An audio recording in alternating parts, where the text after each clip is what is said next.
Haki inaweza kufananishwa na mto unaobeba maji ya uhai wa jamii. Lakini pale mto huo unapozibwa na mawe ya ucheleweshwaji, mrundikano wa kesi au umbali wa mahakama, wananchi wengi hukosa kiu yao ya haki. Kwa miaka mingi changamoto hiyo iliwakumba wakazi wa Zanzibar, ambapo mashauri ya jinai yalichukua hadi miaka 4 kusikilizwa na kuamuliwa. Lakini leo taswira hiyo imebadilika kabisa. Hatua kadhaa zimechukuliwa na kuleta matumaini mapya kwa wananchi. Muda wa usikilizwaji wa mashauri hasa ya udhalilishaji umepungua kwa kiasi kikubwa, na sasa wastani wake ni miezi 7 pekee. Mahakama mpya zenye miundombinu ya kisasa baadhi yake zimekamilika, na nyingine nazo zikiwa katika hatua za mwisho za ujenzi. Na hii ni kwa upande wa Unguja pamoja na Pemba. Serikali ya Mapinduzi ya Zanzibar katika awamu hii ya Dr. Hussein Ali Mwinyi imeweza kutujengea majengo 7 kutoka katika bajeti ya serikali. Kwa sababu hali yetu haikuwa nzuri. Majengo yetu yalikuwa ni makongwe na machakavu na ni ya zamani sana. Kwa mfano jengo letu la Mahakama Kuu pale Vuga ambalo tumehama ni jengo ambalo limejengwa mwaka 1904 na limeanza kazi mwaka 1908. Kwa hiyo 2020 tayari idadi ya watu Zanzibar imeongezeka, idadi ya mashauri Zanzibar imeongezeka. Kwa serikali iliona haja ya kujenga majengo mapya, likiwemo jengo hili ambalo tumo la Mahakama Kuu, ambalo majaji wanaweza kufanya kazi zao kwa utulivu kabisa. Ni majengo ambayo yanaendana na zile kazi zetu ambazo tunazifanya mahakamani, ambazo majengo haya yatarahisisha kutolewa huduma kwa ufanisi na katika kiwango kikubwa. Kwa hiyo utofauti uko mkubwa, kwa maana ya kwamba wananchi wetu kwa sasa wanakaa katika maeneo ambayo wanajisikia kwa very comfortable na wanapata huduma katika maeneo mazuri. Na hata sisi mahakimu, kama unaona ofisi zetu hizi, huko tunakotoka ofisi zetu zilikuwa sio rafiki sana. Kwa upande wa Pemba, maboresho yametunufaisha sana, kwa sababu sasa hivi kuna majengo ambayo yanaendelea kujengwa ya mahakama. Kuna majengo 3 ambayo moja ni la mahakama ya mkoa na mawili ni mahakama ya wilaya. Lakini pia kuna jengo au kituo jumuishi cha utoaji haki, ambapo pia tunaweza tukasema kama ni mahakama kuu, nalo linaendelea kujengwa hilo jengo. Kwa hivyo vile vile tumekuwa tukishirikiana sana na mtandao wa watetezi wa haki za binadamu katika masuala ya mafunzo. Tumepata mafunzo mbalimbali. Takwimu zinaonyesha wazi mabadiliko hayo, ambapo mwaka 2020-2021 mashauri ya udhalilishaji yaliyofikishwa mahakamani yalikuwa 1281. Lakini kufikia mwaka 2025 mashauri hayo yamepungua hadi kufikia 358 pekee, ikiwa ni ishara ya maboresho makubwa katika kushughulikia kesi. Maboresho haya hayakuishia katika miundombinu pekee, kwani mfumo wa kidijitali wa uendeshaji wa kesi pia umeanzishwa, na mfano wake dhahiri unaonekana katika mahakama ya mkoa mjini Magharibi. Imeshafungwa miundombinu ambayo tunaweza kusikiliza kesi kwa njia ya online, na hii inaharakisha sana uendeshaji wa kesi. Lakini uhalifu mwingi sasa hivi, cyber crimes hizi, kumekuwa na mifumo mingi sana ambayo inatumia teknolojia katika utendaji wa makosa jinai. Kwa hiyo mahakama utumiaji wake wa uendeshaji wa kesi kwa kutumia mifumo ya kiteknolojia imeweza sana kuangalia kesi hizi ambazo zinatendwa katika mifumo ya kiteknolojia au ya kidigitali. Serikali ilitenga pesa nyingi kwa ajili ya utekelezaji katika eneo hili, lakini vile vile eneo hili vile limepata fedha nyingi kutoka World Bank. Hivi tunavyozungumza tumo katika kipindi cha ujenzi wa mifumo ya usikilizaji wa mashauri. Tunategemea mapema mwakani mahakama itaanza usikilizaji wa mashauri yake kwa njia za kielektroniki. Watu watakuwa na uwezo wao wenyewe kufungua mashauri yao, sio lazima waende katika mahakama zetu. Kuna watu wanaweza kawa wanasema kwamba majengo sio haki, lakini majengo ya Zanzibar jinsi yalivyokuwa, wakati tunafanya ule utafiti wa changamoto za kimahakama, tulikuta majengo yalikuwa na changamoto nyingi sana. Kimsingi mahakama ya Zanzibar ilikuwa haina majengo ya kisasa ya kuweza kutoa haki kwa wananchi. Kwa hiyo kuna uhusiano mkubwa sana kati ya majengo. Majengo yanapokuwa yanaimarika ni kwamba hata wafanyakazi wanafanya kazi zao kwa kwa ustaa zaidi, wanafanya kazi zao kwa ubora zaidi. Lakini pia majengo yalikuwepo yalikuwa yanakosa nafasi, yanakosa mambo ya kisasa. Kwa mfano maeneo ya huduma za watoto, kulikuwa hakuna maeneo ya kupumzikia kwa wananchi wanapokuja mahakamani, kulikuwa hakuna vyumba maalum kwa ajili ya kusikiliza kesi maalum, lakini pia maeneo ya huduma za dharura, kwa mfano first aid kit, pamoja na maeneo ya watoto. Tumeona sasa hivi majengo ya mahakama yana hadi maeneo ya kupumzisha wajawazito, watu wenye watoto. Hayo yote yalikuwa yanakosekana. Kwa hiyo utaona kwamba ni kwa namna gani kwamba sisi tunaona kabisa haya maboresho yaliyofanyika miaka 5 ni makubwa sana. Mnamo Septemba 17 mwaka 2022, Rais na Mwenyekiti wa Baraza la Mapinduzi Zanzibar, Mheshimiwa Dr. Hussein Ali Mwinyi alizindua ripoti maalum ya mahitaji ya mfumo wa mahakama iliyoandaliwa na Mtandao wa Watetezi wa Haki za Binadamu Tanzania THRDC. Napenda nitoe shukrani zangu kwa mara nyingine tena kwa taasisi hii kuamua kufungua ofisi yake hapa Zanzibar. Napongeza ushirikiano ambao kwa muda mfupi taasisi hii imekuwa ikiutoa kwa serikali kupitia Ofisi ya Rais, Katiba, Sheria, Utumishi na Utawala Bora. Kwa hakika ushiriki wenu katika mchakato wa marekebisho ya sheria, utoaji wa mafunzo kwa waheshimiwa majaji na mahakimu, pamoja na kuzijengea uwezo taasisi mbalimbali za kiraia ni jambo la kupongezwa. Asanteni sana na hongereni sana. Kabla hatujafanya yote haya, mwaka 2021 kituo cha THRDC ndiyo taasisi ya mwanzo ambayo tulifanya nayo kazi pamoja, na wao walikuja kuangalia ili mahakama ifanyiwe mabadiliko, basi tunahitaji kitu gani na kitu gani na kitu gani. Kwa hiyo walitusaidia kutengeneza needs assessment, kitu gani tunakihitaji. Wakapita na wakauliza wananchi mbali huko, na wakaja na mambo mbali ambao wanahisi wao mahakama yakirekebisha mambo hayo, basi mahakama itapata manufaa makubwa sana. Waligundua kwamba proceedings zinachelewa, mashauri yanachelewa mahakamani, miundombinu haiko vizuri ya kimahakama, ikiwemo majengo na miundombinu mingine. Kwa hiyo ripoti ile ambayo walitengeneza wenzetu THRDC ndio iliyotuwezesha kufanya maboresho yote ya mahakama ambayo tumefikia sasa hivi. Naibu Mrajisi wa Mahakama Kuu ya Zanzibar, Mheshimiwa Faraji Shomari Juma, anakumbuka mafunzo na warsha zilizotolewa kwa ushirikiano na THRDC kuwa zimekuwa chachu kubwa katika kuongeza ufanisi wa utendaji wa mahakama. Kumefaidikaje kuhusiana na swala zima la mafunzo ambayo tunapata kupitia Tanzania Human Rights Defender Coalition ni kwamba mafunzo yale yamesaidia katika muhimili wa mahakama, kwa sababu mara nyingi sana mafunzo ambayo tunapata kupitia kwao yanahusiana na masuala zima ya haki za binadamu, na katika haki za binadamu hata uendeshaji wa kesi pia nao inabidi tutumie mbinu hizo za kuwapa kuhusiana na haki za binadamu. Na kwa sasa hivi mahakimu wetu wengi na majaji ni watu ambao wako vizuri katika fani hii ya kudili na haki za binadamu mahakamani. Kwanza tunafurahi kwa sababu viongozi wa mahakama na kada zote ambazo zipo katika mfumo wa haki wanafurahishwa na kazi zetu, na sisi kama wadau au washirika muhimu sana katika masuala ya haki za binadamu na utawala bora, inatupa moyo na inaendelea. Ni kama vile unavyoona gari linatiwa mafuta, kwa ni kama vile unakutia morali ya kuendelea kufanya kazi vizuri. Lakini tunaamini katika kufanikisha masuala ya haki za binadamu na utawala wa kisheria ni lazima tuendelee kufanya kazi kwa pamoja. Kwa hiyo tunafurahi tunapoona kwamba viongozi wa mahakama wanatuzungumzia vyema, lakini pia na sisi kama mtandao tuna kwa lugha nyepesi tunaweza tukasema ni changamoto au ni challenge ambayo wanatupa kwamba tuongeze bidii. Tulichokifanya kwa nafasi yetu tusiridhike nacho, tusijione kabisa kwamba tumekamilisha kila jambo.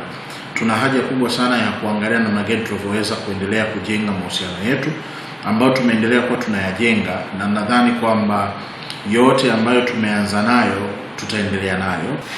Jina langu Shadida Omar Ali, ni program officer lakini pia ni acting coordinator mtandao wa watetezi wa haki za binadamu ofisi ya Zanzibar. Ni kweli kwa kiasi kikubwa kwa upande wa Zanzibar, baada tu ya kuanzisha taasisi tukaona kuna haja, baada ya malalamiko mengi ya wananchi kuhusiana na masuala ya haki lakini pia na uvunjifu wa haki za binadamu, tukaona tufanye assessment kwa ajili ya kuona mapungufu yako wapi, kwa lengo la kusaidia mahakama lakini pia kuisaidia jamii katika kutendewa haki zao. Kwa hiyo ile need assessment ambayo tuliifanya ilikuwa ni katika kuboresha maeneo ya mahakama lakini pia kupata haki. Ama kweli matumaini ya upatikanaji wa haki kwa wakati na kwa staha sasa yanagusa kila nyanja za maisha ya wananchi. Hali ya mahakama ya kadhi nayo vile vile imezidi kuboreka, ni tofauti na pale awali ambapo kwamba tulikuwa tupo katika majengo ambayo kwamba yana dhiki, labda tuseme kwamba nafasi hazitoshi. Nimeridhika kwa sababu wanakwenda hatua kwa hatua. Kwa ukija hapa unasikilizwa kwa wakati, kwa muda, yani unapewa kipaumbele, yani hakuna ule upendeleo labda ukacheleweshwa ukafanywa hivi, hapana. Mimi kwa jina naitwa Asha Ali Hassan, ni mwandishi wa habari kutoka shirika la utangazaji Zanzibar ZBC. Tutaenda kupata ile sehemu ya uhuru wa kutolewa haki lakini pia na usawa, lakini pia kuweza watendaji kufanya kazi katika mazingira yaliyokuwa mazuri, na ndio inavyotakiwa, kutokana na kwamba ili haki iweze kutendeka lazima ipatikane mazingira rafiki, lakini pia watendaji wawe huru, na hata wanaohukumiwa ama kuweza kutoa ushahidi wapate maeneo ambayo yako mazuri. Kwa jina naitwa Zuena Manga, ni mwandishi wa habari kutoka shirika la utangazaji Zanzibar ZBC. Na hiki ambacho leo tumekiona na kushuhudia kwa pamoja, tumeona mafanikio makubwa ndani ya miaka mitano ya Mheshimiwa Rais Dr. Hussein Ali Mwinyi katika kuzifungua hizi mahakama Unguja na Pemba. Sasa kinachotakiwa kwamba watendaji wawajibike ipasavyo kama Mheshimiwa Rais ambavyo ametoa maelekezo, watendaji wawajibike ipasavyo, lakini vile vile watu kuzitumia mahakama hizi kwa namna ya kutoa ushahidi pale ambapo kunahitajika ushahidi kwa namna moja ama nyingine. Kwa jina naitwa Akili Eshenze, natokea ofisi ya Rem Advocates and Associates. Hasa nimependa zaidi kwenye hatua ya chumba cha huduma ya kwanza, kwa sababu kiuhalisia tumekuwa tunapata tatizo la mashahidi ama wadai kudondoka kwa pressure mahakamani. Najua mahakama sio yenye urafiki, na tunaomba liwepo pia ni jambo endelevu, iwe kwamba ni jambo endelevu ambapo hata hizo facility zote ambazo zipo ziwe na watendakazi wake, ile liwe jambo ambalo ni endelevu kwa manufaa ya wananchi na watumishi wote wa mahakama kwa ujumla. Jina langu naitwa Naimu Ramadhani Pandu. Mimi ni mzee wa mahakama ya watoto wa mkoa wa Mjini Magharibi. Leo mahakama hii imetupa faraja kubwa kuona watoto na wao wamepewa mahakama yao, na kwamba watoto kakuwa wamepewa mahakama yao, faragha ile ya watoto na sheria zile za watoto za kudili mambo ya kihaki zitakuwa zinakwenda vizuri. Mimi ni Rauhia Hassan Bakari, ni hakimu mahakama ya wilaya Zanzibar, lakini pia ni hakimu dhamana katika mahakama hii ya wilaya ya Mazizini. Sisi kama wanawake tumepata sehemu mbalimbali zikiwemo za kunyonyeshea watoto, sehemu za usikilizaji wa mashauri ya udhalilishaji, sehemu ya chumba cha dharura ikiwa kutatokea shida yoyote ya kiafya. Pongezi hizi na matumaini mapya ya utoaji haki hazijaishia hapa tu, zimewafikia mpaka viongozi wa kada mbalimbali. Kwa kweli hili jambo litasaidia sana wananchi, baada ya kuhangaika kuzifuatia mahakama, huduma zao zitapewa katika maeneo yao. Kwa hivyo ni ya kupongeza, tumeona na tumeshuhudia mambo ya kisasa kabisa ya kuendana, kila huduma inapatikana, kila mtu kwa rika yake, kwa aina yake, basi atapata huduma hiyo. Kwa hiyo mimi nishukuru sana jitihada iliyofanywa na rais wetu, na niwatakie heri watu wa mahakama, ikiwemo jaji mkuu na majaji wote kwa jinsi walivyobahatika kupata fursa hii. Mimi jina langu naitwa Said Sul Saidi, mwenyekiti wa chama cha AFP Tanzania, nikiwa pia mtiania wa kugombea urais wa Zanzibar. Kwa kweli nimefarajika kuona maendeleo yaliyopo ni makubwa kiasi cha kwamba ni ya kupigiwa mfano, kwa sababu leo nimefika mwenyewe hapa mahakama ambayo imefunguliwa na Mheshimiwa Rais. Mahakama kubwa sana ambayo unaweza ukalinganisha hata katika nchi za magharibi mahakama kama hii zipo. Kwa hapa karibuni si rahisi. Jambo la kufurahisha zaidi ni kwamba tumepiga hatua ya kutoka pale ambapo tulikuwa na sasa tulipo, kwamba leo mtu anakuja mahakamani anajisahau kabisa, anaona kama ameingia ikulu ndogo, kumbe ni pahala pa sheria, pahala ambapo pengine panaweza pakampa adhabu, lakini anafurahia. Mimi naitwa Juma Said Sanani, ni mgombea uwakilishi jimbo la Bububu, chama cha ACT Wazalendo. Leo nimefika hapa mahakama mpya ya mkoa wa Mjini Magharibi ili kurekebisha hati yangu ya kiapo. Kwa hakika inapendeza kwa sababu huduma ni nzuri na jengo ni nzuri na watendaji wanaonekana wamejipanga, tunaweza tukapata huduma nzuri siku za baadaye.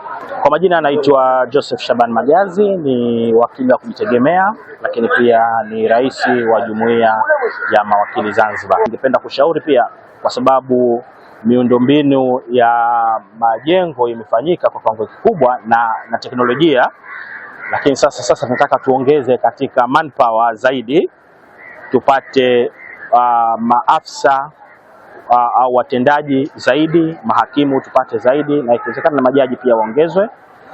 Lakini pia sasa hivi nashauri pia serikali iangalie pia katika mahakama za ardhi. Kwa bahati mbaya sana mahakama ya ardhi haipo chini ya mahakama kuu, ipo chini ya Wizara ya Ardhi, lakini majengo yake bado yanahitaji maboresho. Mimi naitwa Slim Said Abdallah, ni wakili wa kujitegemea na ni rais mstaafu wa jumuiya ya mawakili Zanzibar. Zamani ilikuwa tu changamoto kubwa ya kumpata shahidi ambaye yuko nje ya Zanzibar, yuko nje ya nchi. Tunapokuwa na mahakama ambazo zina huduma ikiwemo ya multimedia services, yani huduma ya mahakama ambazo ina miundombinu inayowezesha ufanyaji kazi kwa njia ya kimtandao.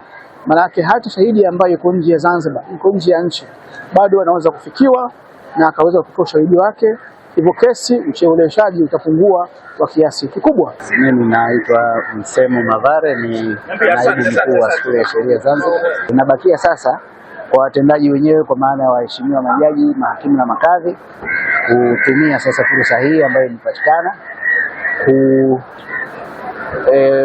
kutekeleza au kuifanya ndoto hii wanaoiona wananchi iwe ni halisi. Kwa jina naitwa Salma Marizeni, mimi ni wakili, natokea jumuiya wanasheria wanawake Zanzibar ZAFELA.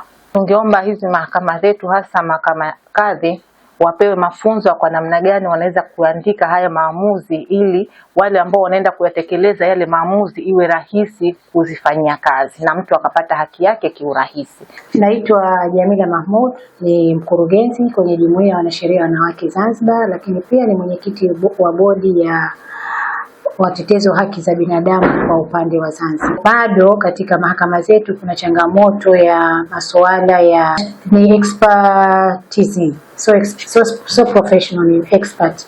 Kwa mfano labda wale mahakimu ambao wanashughulika na masuala ya kesi za jinai au masuala ya kesi za watoto, bado hatujakuwa na watu maalum. Maana tunakuta hakimu huyo au jaji huyo anakuwa na kesi za jinai, ana kesi za watoto, ana kesi za madai. Kwa hiyo unakuta kwamba hakuna mpangilio mzuri, lakini pia inawafanya washindwe kuwa weledi katika utekelezaji wa majukumu yao. Kwa sababu tunajua kwamba mtu akiwa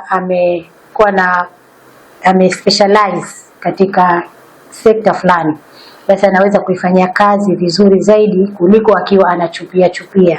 Ili kuhakikisha kasi hii ya mabadiliko haipotei, Jaji Mkuu Mheshimiwa Khamis Ramadhani Abdallah ameunda kamati maalum zinazosaidia katika kusimamia na kuimarisha uendeshaji wa shughuli za kimahakama. Tuna kamati ya reforms, yani maboresho, tuna kamati ya elimu, tuna kamati ya kanuni, tuna kamati ya takwimu na tuna kamati ya ukaguzi. Kamati zote hizi zinaongozwa na majaji, kwa hiyo zimeleta tija kubwa. Kamati hizi zina tija kubwa ambazo zinasaidia katika reform zetu za mahakama. Mratibu kitaifa wa mtandao wa watetezi wa haki za binadamu Tanzania THRDC, wakili Onesmo Olengurumwa, anasema huu ni mwanga wa matumaini makubwa na ndo kwanza ni kichocheo cha ushirikiano baina yao na mahakama za Tanzania. Jivunia kwamba tumekuwa sehemu ya maboresho haya upande wa Zanzibar, tumekuwa ni sehemu ya mafanikio haya ambayo serikali hii ya Zanzibar ya awamu ya 5 ya Rais Mwinyi pamoja na Jaji Mkuu imefanya mambo makubwa sana. Jaji Mkuu toka anaingia madarakani alikuwa na nia yake kubwa ni kuona mabadiliko makubwa ya kimahakama, na jambo la kumsifu sana Jaji Mkuu ni kwamba amekuwa ni mtu ambaye yuko karibu na watu amekuwa ni mtu ambaye amekubali kufanya kazi na wadau, na maboresho unayoyaona leo, na sisi wadau tuna sehemu ya maboresho kwa sababu sisi ni sehemu ya wananchi na tunapaswa kuwa sehemu ya kuunga mkono serikali zetu zinapokuwa na nia ya kutaka kufanya maboresho katika mifumo mbalimbali ya kiuongozi, mifumo mbalimbali ya kiserikali. Sisi na mahakama ni watu ambao huwezi kutenganisha. Mimi pia kama wakili, lakini mimi kama mtu ambaye natoka kwenye mtandao wa utetezi wa haki za binadamu, mahakama ni sehemu ambayo ni mdau mkubwa sana wa haki. Kwa hiyo tunapokuwa nao karibu, tunakuwa tumeisaidia na yenyewe kutenda haki, badala ya kulaumiana kufanya mikutano hapa na pale. Tunashukuru tumeona haya mambo, lakini bado mambo mengi yanahitajika kufanyika. Bado safari ya maboresho ni ndefu, lakini tunaamini siku moja mahakama za Zanzibar zitakuwa ni mahakama ya mfano ya kuigwa katika Afrika Mashariki. Hakika zipo simulizi nyingi ndefu na tamu za kusimulia kuhusu maboresho ya mahakama. Hata hivyo, kwa leo tumekuletea baadhi tu ili ukumbuke namna ya safari ya utoaji haki inavyozidi kupiga hatua na kufungua ukurasa wa matumaini mapya kwa wananchi. Hadi kufikia hapa nafika tamati ya makala hii. Jina langu ni Harith Jaha.